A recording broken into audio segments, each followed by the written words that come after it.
Si Jésus est roi, c'est un roi bien paradoxal. Un roi qui est venu pour servir, non pour être servi. Un roi qui lave les pieds de ses amis. Tâche d'esclave. Un roi qui se livre au lieu de se défendre. Un roi destiné à juger les princes de la terre, mais qui se soumet au pouvoir de Ponce Pilate. Un roi de dérision sur la croix. Jésus le Nazaréen, roi des Juifs qui n'ont plus de roi depuis si longtemps, et roi de gloire pour toutes les nations au plus haut des cieux.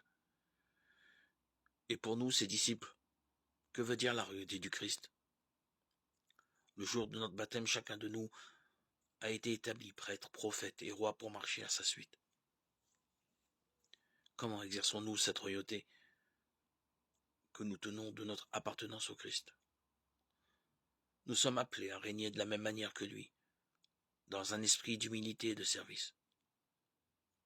Soyons donc rois pour être les gardiens de nos frères et sœurs, surtout les plus vulnérables. Rois pour chercher le bien commun, non notre propre avantage. Roi pour promouvoir la paix et la justice, roi pour rassembler et travailler à l'unité du peuple de Dieu, et plus largement de la famille humaine. Roi pour contribuer à l'avènement du règne du Christ, dès cette terre.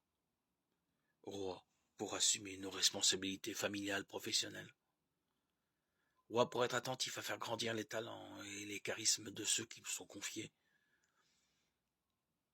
Seigneur, fais de nous des rois selon ton corps, ton cœur, et accueille-nous tous devant ton trône de gloire au jour où tu jugeras l'univers.